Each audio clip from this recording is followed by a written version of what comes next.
Okay, it is 12:02, and so let's get started. Welcome everyone to our So You Wanna on virtual reality. Today we have with us Kenton Brice. Kenton, would you like to introduce yourself? Hi, my name is Kenton Brice. I'm the Interim Director of the Law Library and the Director of Technology Innovation at the University of Oklahoma College of Law. It's great to be here. Thank you so much for joining. I'm really excited about this program because VR has been kind of a hot topic.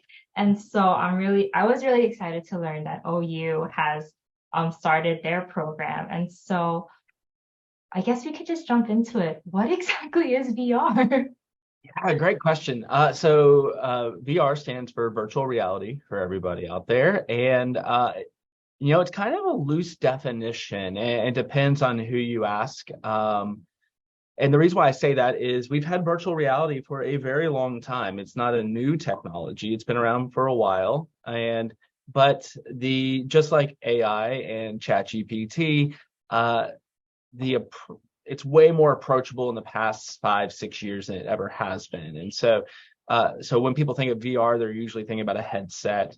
But virtual reality is really any kind of, a virtual space where you can do things, right? Or experience things. And, video games are a type of virtual reality. We've had the technology for a long time, but the idea of a headset to experience that has really, again, become more approachable in the past few years. So when people think of virtual reality, I'll just hold it up. They think about something like this, right? Yeah. I've got to interface with something through a headset. And we'll talk more about what that means in a minute. But yeah, virtual reality itself is just experiencing virtual content or virtual worlds or content in an immersive way, right? And so I'm going to use that term immersive a few times, but that's basically what I think of it. It's just a way to experience something that's not in the physical realm, but more in the virtual realm in an immersive way. And that could be 2D or 3D. It's a lot of different things.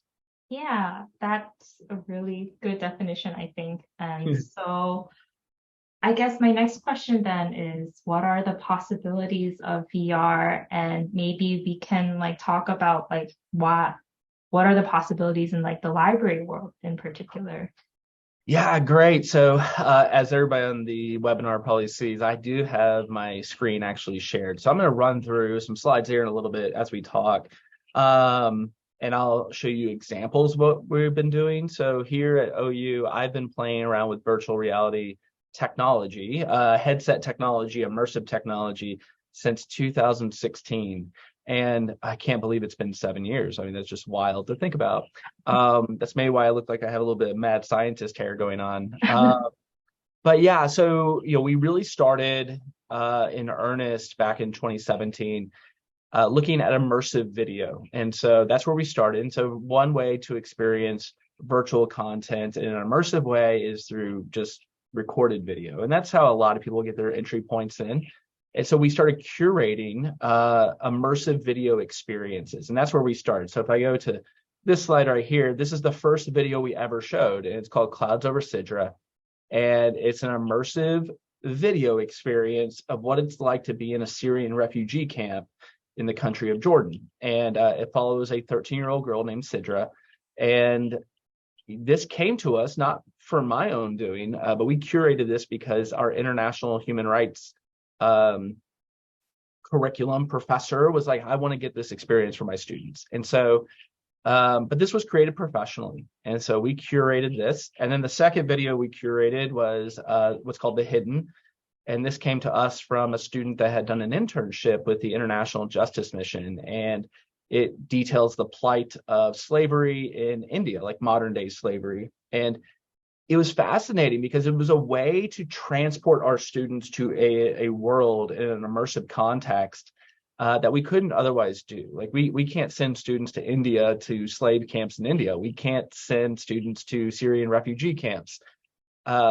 And so that was like the easiest entry point, was curating 360 video using a headset to experience it. And you can experience this stuff in a 2D format as well. And I'll show you an example in a second with YouTube. But the idea of the headset just made it next level, right? it's now truly immersive. You can't escape the video. That's what I've always said. You can't escape the video. So unless you take the headset off, but if your phone goes off, you can't look down and see your phone. You're looking down at your feet or somebody else's feet. If somebody speaks to you in your right ear, you turn around, well, you're still seeing the impoverished nature of slavery in India. And so it was amazing because we didn't do any like research on this, and I wish we would have had more time and more resources to do that. But anecdotally, people were crying in the headset in these experiences, and generally people weren't crying watching a 2D video of the same thing. And so just there's something about that 3D, and there has been research, we just didn't do it, but there is research about immersive videos and what it can do. But that's where we started, and then we decided to start making our own videos. And so that was kind of 2017. We started with this, and then we went and bought some 360 cameras to make our own stuff. And really what that turned into first was training for our students. And so this is one of my former students. His name is Jose. And this is our old rig. And so you notice this headset I have in my hand is wireless. It's beautiful. It's the Oculus Quest 2. This was the original Oculus Rift with a sensor on the front to track your hands. And then we had to have it tethered, and we had a 3D mouse to go around the area. But he wanted to use it in his trial techniques course. So he could see, and you see him right here, he's looking at the jury, but he's turned around, right, in the chair. And so so we started doing it for that. We did for student training, and we've seen a lot of that. You see that on, there's, Matthew Stubenberg from Harvard had been doing this. Jenny Wondracek had been doing it. She's now at Capitol, but while she was at UNT Dallas. And so this is where librarians have been really trying to experiment. How can we enhance the curriculum through this, even with our own created content? Well, that was really fun. And so, I love this expression, because he's like, why did I ask that question? Because I just looked at the jury and they didn't like it, right? And what was I thinking? And, he can look around and see what the judge thinks, what the jury thinks, what opposing counsel looks like. So that was a really neat experience for him and for all those students in that class. And so wait, how did the people like respond then? Which people? Yeah, let's go there. Are you talking about faculty, students? Yeah, I mean, I guess I was talking about like the virtual people, like if he's interacting, like. Oh yeah. So this is a recording of an actual live trial presentation he did in class, and he's evaluating himself later. Oh, I see. And so this is not a virtual courtroom. This is 2017, 2018. Okay. So this is before, Horizon workrooms or an idea. Like we had ideas of a virtual courtroom. No one had built anything yet. But this is more of a training mechanism, creating our own 360-degree immersive content. Okay. I should pause there for everyone on the call to explain the difference between immersive video versus virtual reality. Immersive video is you are inside an entire sphere of video around you, where virtual reality, you have the ability to walk around an entire virtual space.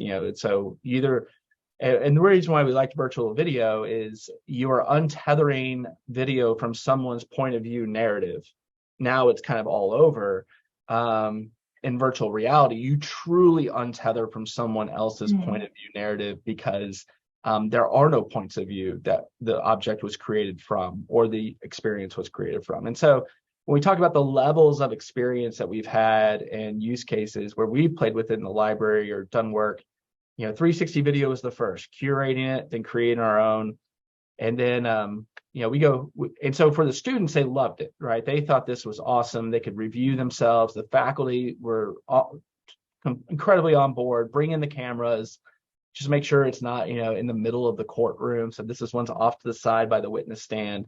And you can tell here where that other angle, he can turn around and see from that point of view that I set up. But yeah, we didn't do a virtual courtroom, not yet. And so, but the other use case, we went with the 360 video, and I was like, what if we tether it to a drone?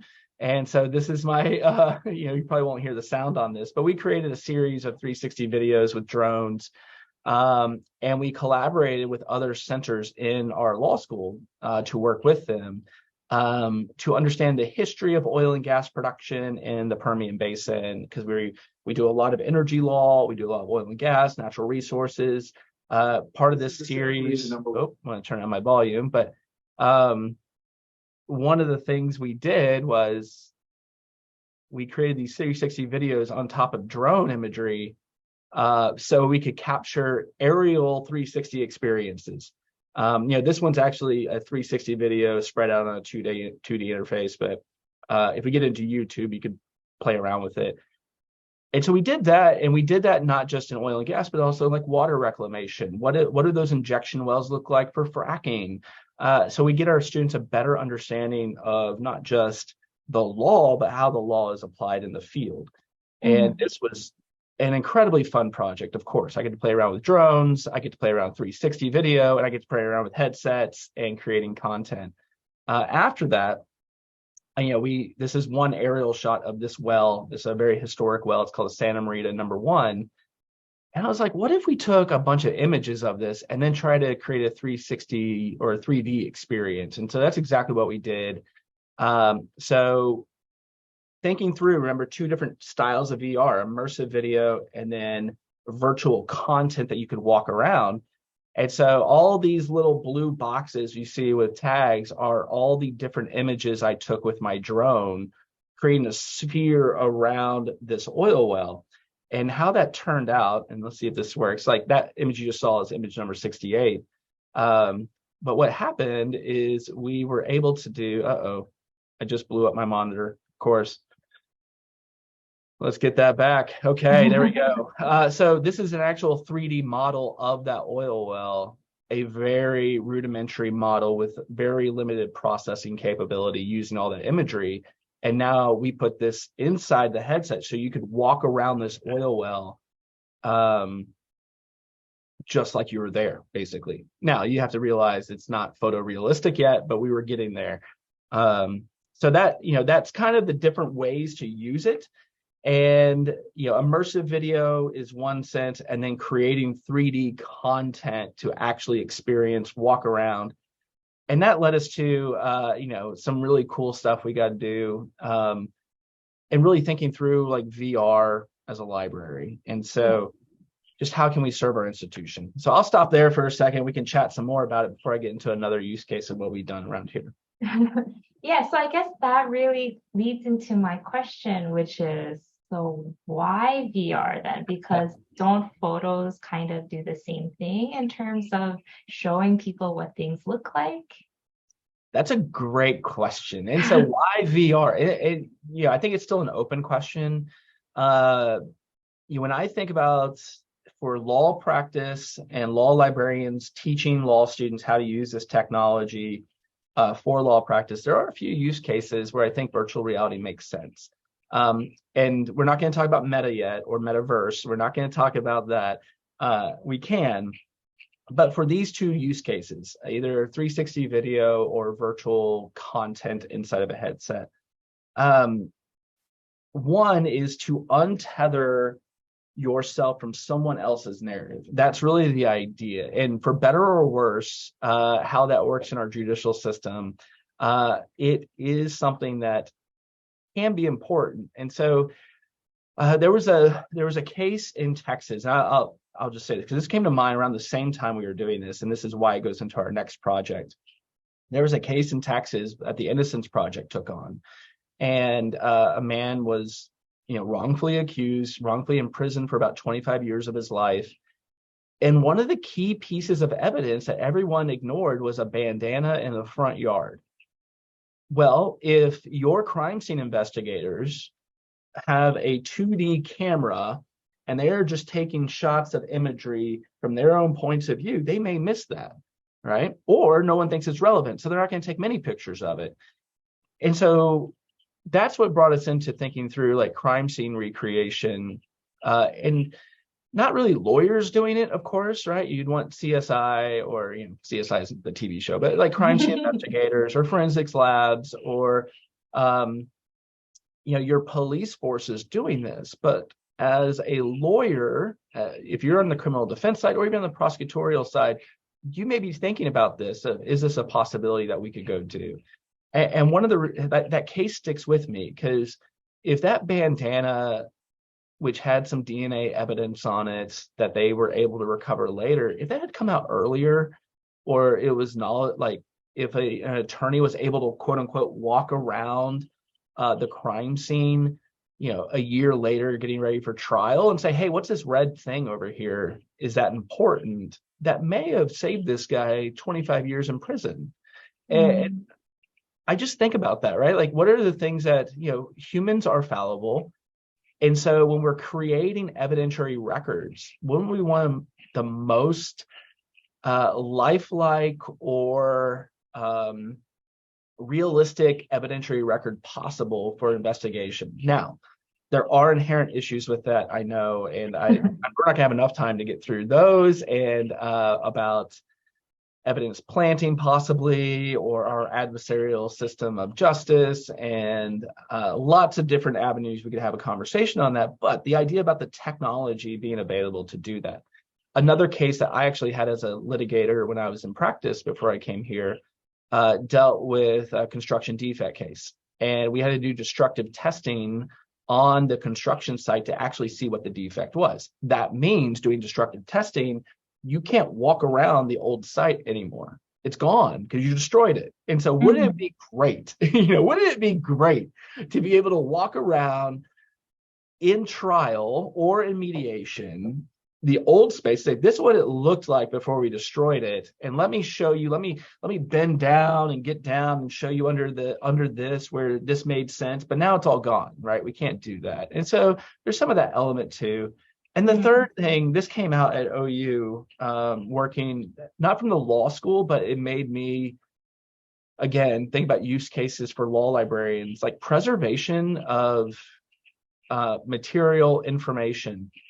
There is, and then how to recreate historic information, maybe. And so we had a project that our team, so it's not just me, by the way, I'm just in the law library, but we have a team of emerging technology librarians at OU that I work with on these things. And they had worked with another professor from another institution, and they recreated a temple complex in Syria that ISIS had destroyed. Wow. And they recreated it in VR to have some like historic preservation of this temple complex after ISIS destroyed it, right? And so they crowdsource imagery. You've seen the commercial on Microsoft. I think they have those commercials where they had crowdsourcing imagery to recreate things. But as a librarian, I think we should be interested in preserving information even after it's destroyed. And how do we get that information back to create learning and knowledge in an immersive way? Again, there's so many use cases beyond just the training in the courtroom or any of that. So yeah, there's plenty of saying why VR in the context of a law library or education. I think there's plenty out there for us to go discover. And there's probably more that I haven't even talked about yet, especially when we talk about knowledge of the metaverse. But that's why I would say why VR. Oh my gosh, I went really long. Of course, that's what I do. No, I think that's great. Like this is like very new technology in the sense of like the scope of time, but like it has been out for a while, and I think like libraries are really just like scratching the surface of like what is possible with these emerging technologies. So I think it's great that you and your team at OU are like all working on like these new technology stuff and like where like libraries can fit. And so I guess we can talk about the metaverse in terms of what libraries can do with that, maybe.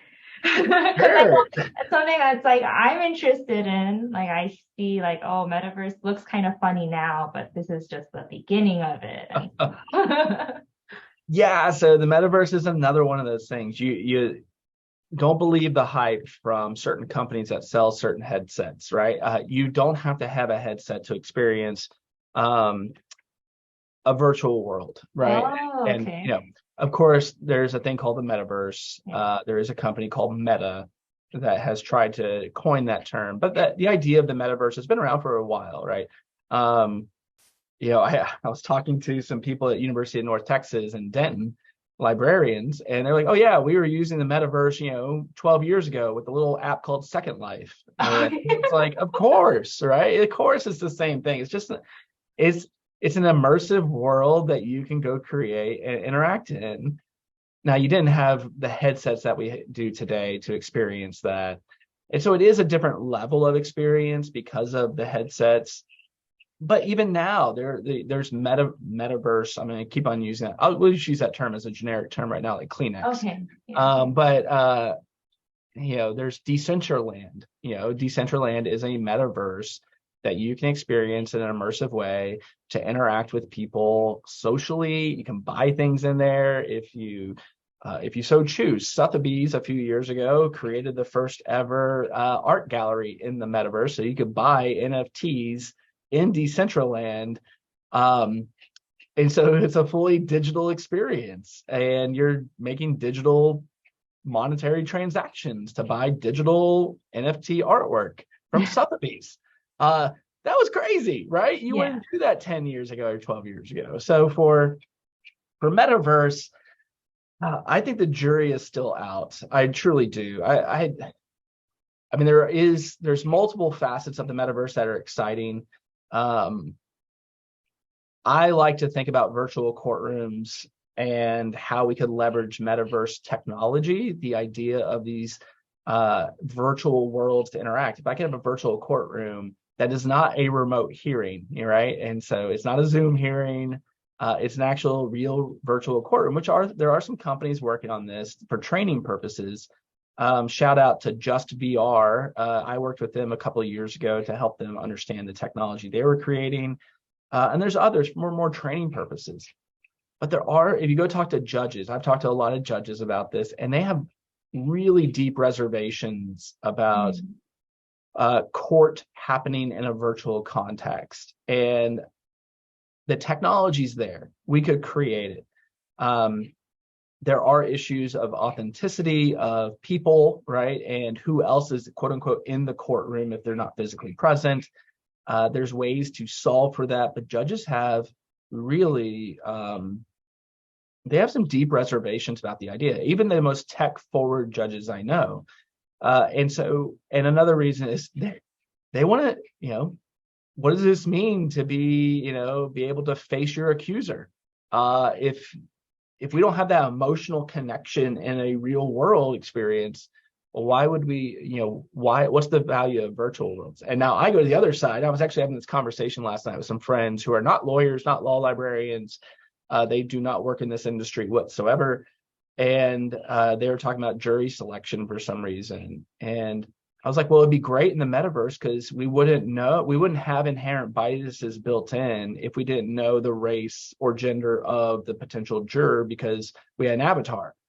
And but that creates inherent issues on the other side. But hey, we solve for one issue. And so, Batson challenges are no longer a thing in the metaverse jury world, right? And wow, wouldn't that be such an experience where we had to create policy and procedure because of human behavior to solve for bias, and we still haven't done a good job through policy and procedure. What if we could use technology to solve for that? But we would have to solve for the other inherent issues. So I think virtual courtrooms are a potential application as that those don't exist yet. As the metaverse, and they do exist in other countries. So if you want to email me about, well, what about China? Or what about this? It's like, okay, I get it. There's in our American democracy, we don't have that yet. But the metaverse itself, in the current world, the approachable ones, Horizon and by Meta, Decentraland, I would have deep reservations about any legal professionals using those to conduct legal work because these are third-party platforms. And with anything with a third-party platform, you have to be worried about data privacy, confidentiality of information. I mean, these headsets have cameras all over and they're recording everything you do for quality assurance purposes. I have a student right now writing a paper about Meta and their privacy policies. And I talked to her yesterday on a whim, not because of this presentation. And she said that it's almost impossible to know what their actual privacy policy is because it's so cumbersome to read through because it hyperlinks everywhere. And I was like, yeah, because they don't want you to know, right? I mean, that's got to be part of it. And sorry if anybody from Meta is on this call, but reach out to me. I'd love to chat. But if you're a lawyer interacting with a client through a headset, there are multiple intermediaries, and then you don't know who's watching. Yeah. That's problematic for the legal industry. It's just like I would tell any lawyer, don't be on your cell phone in Starbucks, right? And if you're on a client call, go to a private place where no one can overhear you. Yeah. Well, those issues are amplified in these types of technologies. And so we'll see, right? We'll see. Another application of metaverse technology, that idea, and I've had this idea for a while, is online learning. So, we talk about online programs for law. I'm like, man, wouldn't it be cool if we sent everybody a headset and, or something, and, we had class in the metaverse, and, we built it ourselves, and we built our own experience, which we have done some stuff like that here at OU. Couldn't we build virtual classrooms and have everything preloaded on a headset through an SDK, and people attend class and they have avatars? And I don't know. Would that work? I don't know. I want to play with and experiment with, but that's what librarians are supposed to do, right? We're supposed to investigate whether things work to support our institution when it comes to information or delivery of information. Yeah, but I think it'll be fascinating. I think that sounds like a really interesting idea. And so I'm wondering, and you talked that like faculty seemed like really on board with OU's program. Was there any pushback from admin? I can imagine like issues about budget or applicability, things like that. I never got any pushback from my administration Awesome. on this. I never have. And I think for administrators, the price has gone down substantially, right? Okay. This headset is like $300, right? The old ones, unless you can go get a pro version, the prices, that's why I say it's way more approachable now than ever. You just got to do a little bit of work on the development side to kind of understand what you're going to do. And I say, like, if you just want to start with it, a 360 camera for a few $100, a headset for a few $100, you can leverage YouTube as long as you're not putting your FERPA protected data up there, right? You should be fine. And for under $800, $900, you can be started on your journey. And so for budget wise, the I'm going to say this out loud because this is being recorded, but the marketing splash it creates for your university is like a way to sell it to your administration, right? Not saying we should. I don't like platforming. I've never liked platforming, but it's a way to sell it to people that have different interests in how things are perceived. Now for faculty, I've never really gotten any pushback. I've gotten apathy, right? It's, oh, that's cool. Not my class, right? Yeah. But they've never been like, I can't believe you're doing that. That's terrible. Which is fascinating to think through. I have yet to have anybody on my faculty be negative. It's more positive or just straight ambivalence or apathy towards it. They just don't care. And so you mentioned that one of your faculty brought to you the project initially with the immersive video on Syria. And so was that just, is that available on YouTube? Like how can people, I guess, get started with that? Yeah, all that stuff is free. Oh, really? There's plenty of immersive content through YouTube. Clouds Over Sidra is produced by a company that has an app called Within. And then the IJM produced Hidden. So yeah, I mean, there's a ton of free content out there. Now you got to curate. That's why I say curation, right? And because there's so much, and a lot of it's just, I don't know if it's worth it. How does that plug into a current course or curriculum? For human rights, it made total sense for us. And the second video the student brought to us that said, hey, this may be interesting. We looked at other potential videos.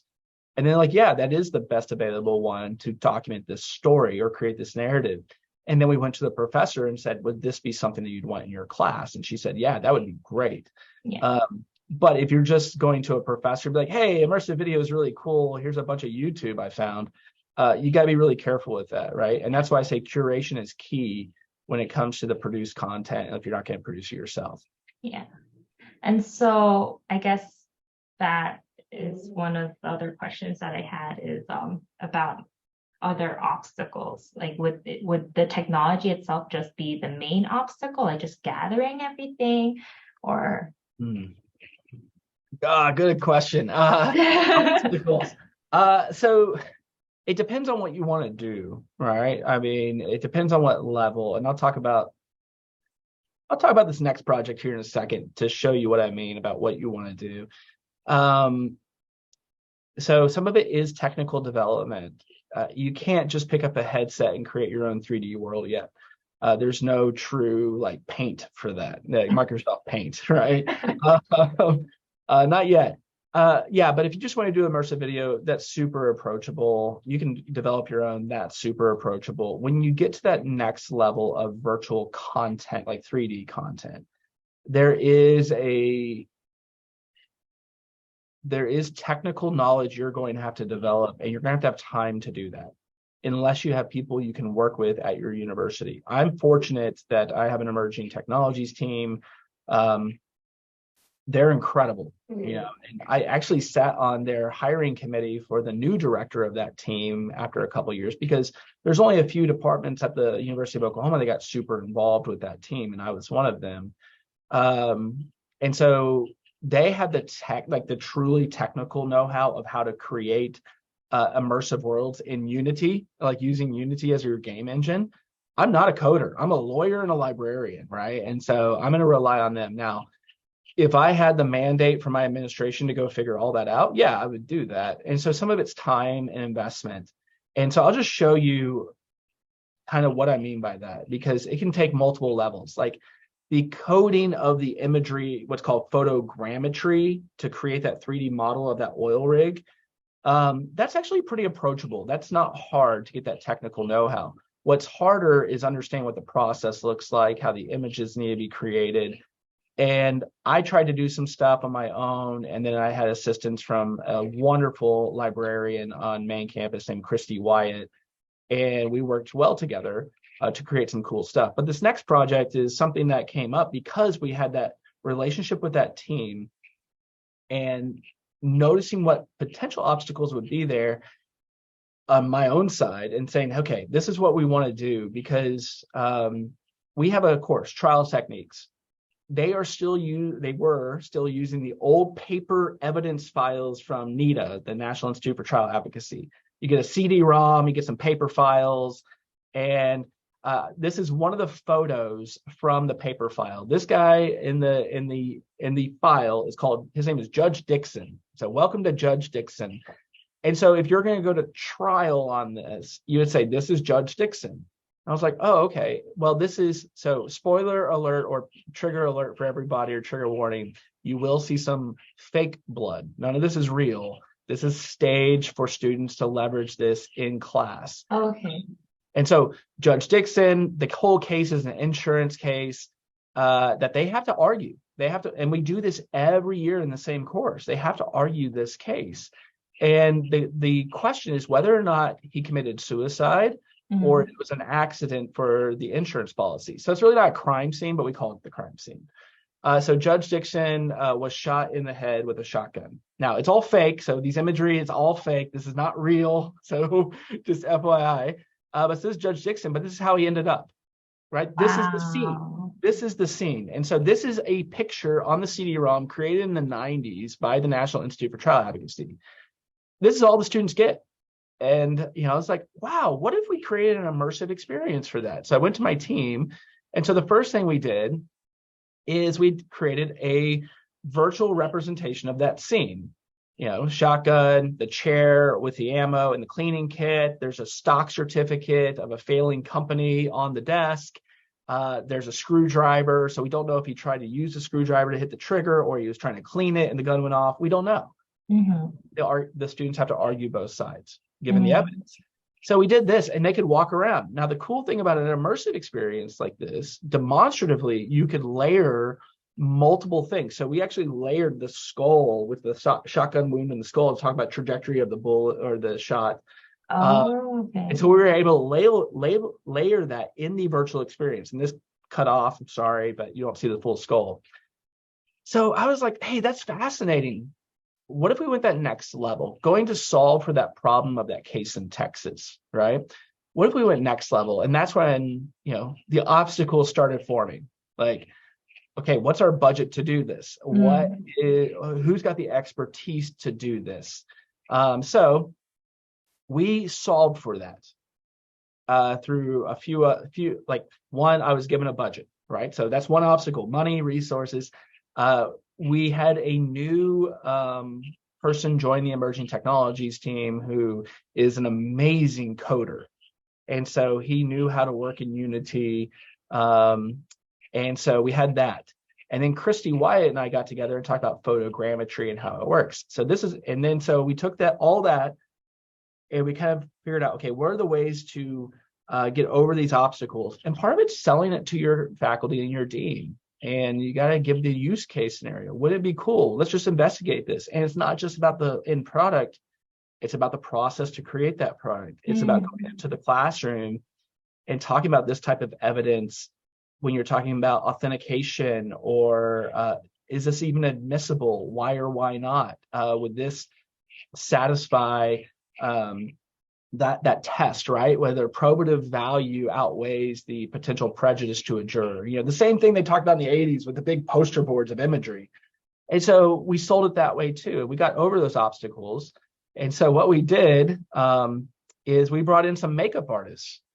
And this man lying down was the former interim dean for OU libraries as a whole. And he was hot on this. His name Carl Grant. I love Carl. He's wonderful. He volunteered to be our Judge Dixon.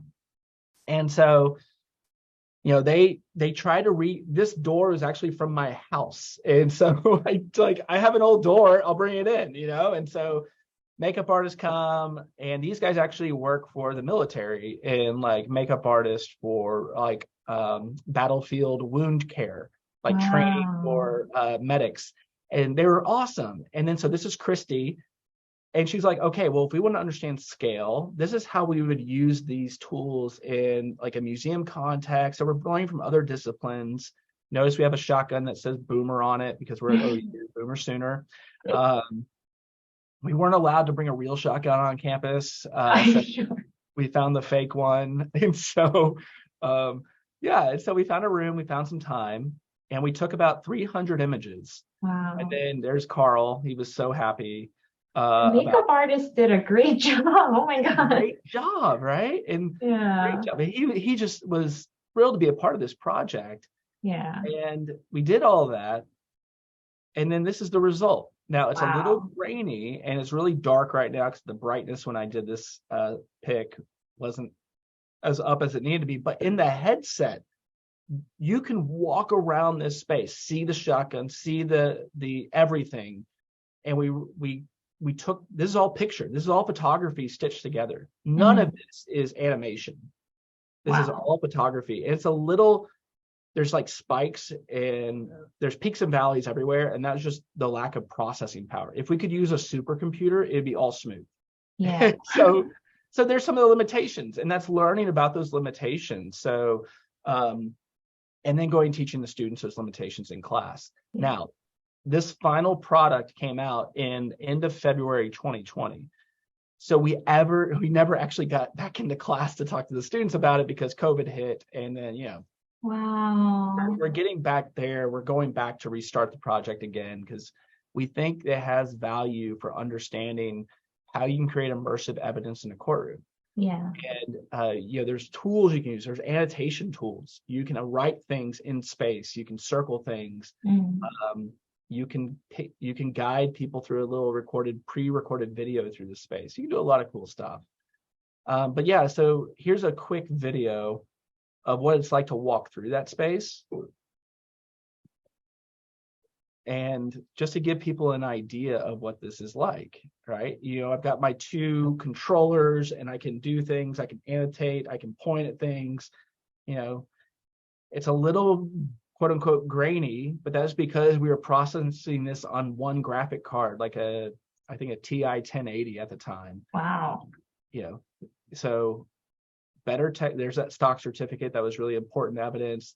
So you walk around, you see everything. So going back to let me get past that. Going back to that idea of that Texas case, right? What if we could untether our narrative or tether our point of view in an evidentiary way? Well, I think law librarians should be the ones that care about that, right? We care about information and dissemination of information and how to create information, how to preserve information. All that's just information. It's all data points. Yeah. And if we're not doing it, there's going to be some for-profit company that's doing it, and they're going to hold. I'll stop there. I'm not going to say anything. Yeah. Well, that was just really cool. We have unfortunately like 3 to 4 minutes left in our program. And so we have one other question that came in, and I think it's an interesting question. So I guess for the library itself, like how many VR headsets do you have? And is it like, do they stay in the library or can students check them out? Yeah, so we have 3 Quest 2 headsets. We bought these about a year ago or 18 months ago, and they have we do multiple things with them. One, we do have wellness apps. We have actual apps installed for wellness, so students can check them out for 2 hours a piece to either experience the wellness stuff, or they have to work with me because we actually still have to tether these for that same experience I just showed you. Our next project is actually a whole rebuild for an entire wireless experience in the Unity experience. We're working on that. We're not there yet. That takes a lot of work. And so that is a limitation. But yes, students can check these out. And either through AirLink or a cable link, we can have that same experience I just showed you, and they can explore. Yeah. We have 3 of them. They check them out for 2 hours a piece, and they can really do whatever they want with them. And they can take them anywhere in the building. They can't leave the building. Now, we say that our library is pretty expansive, but we have students that want to take them into classrooms every now and then. So we're like, yeah, go ahead and take them to a classroom. Wow. But we know who they are, right? They check them out. And so, yeah, so if anyone checks one out and it doesn't come back, we have ways of finding people, right? And so That's true. And so I have one last question. And then if anyone else has any questions, please put them in the chat. Hopefully we can finish them in the next 2 minutes. But my question is, do you have any like tips, any lessons learned for anyone who like wants to start this type of like program at their library? Yeah, I'll say one tip and one lesson learned. One tip is just dive in. Just get the hardware and start playing around, because that's part of the discovery process, and find what's right for you and your institution. It may be something completely different than we've done. Go for it, right? Go for it. I mean, for less than $1,000, you can get started. My one lesson learned is be extremely realistic in the adoption of the technology among your staff, your faculty, and your students. I think a lot of people get really discouraged when only like 3 people like latch onto it. But, we talk about organic growth of ideas around here, and you've got to have some of that. It's not going to be something everybody's just going to flock to and think you're awesome for it. So just have some patience with that. Have a little bit of like, hey, we're just in discovery mode. Bring some students into a room or not. Right? You may have zero interest in the beginning until you have some work product. But just, lesson learned. Be a little patient with that. People are busy. You're just adding another thing. And so just be patient with that if you want to get started, but it's super easy and you just want to dive in, go get some curated content, download some of those free apps. That's one thing that we're trying to push more, is for our students to kind of unplug from their studying for a second. And there's some really good apps out there for meditation. We have a fishing app that's probably one of our most used apps. You just sit there on a lake with a reel and rod with your controller, and you just sit there and you may catch a fish every 3 minutes. It's just a way to get you kind of detached from all the stress of law school in an immersive experience. That's really true. Yeah, I can see like a lot of students being drawn to something like that. Yeah, and that's super approachable, right? I mean, if you know how to use an iPhone, you know how to use one of these headsets. It's not that difficult. Well, I don't see any other questions. So thank you so much, Kenton. This was really informative and like really interesting. And I know that a lot of our viewers are also interested in this topic, and I think they learned a lot too. I know I learned a lot. Yeah. Well, great. Well, thank you, Christine, so much. Thanks for putting it together. Thanks for moderating. It was a wonderful conversation. Obviously, you can tell passionate about emerging technologies. So great. Thank you so much. Thank you. And thank you everyone for joining. This will be uploaded onto the PEGA-SIS YouTube page like soon. And so feel free to share with anyone who may have missed our program. Thank you again to Kenton. That was really wonderful. And we have one more So You Wanna series for this like year. It'll be next month. And so keep an eye out for that. But yeah, thank you so much and enjoy the rest of your day, everyone. All right. Thanks, everybody.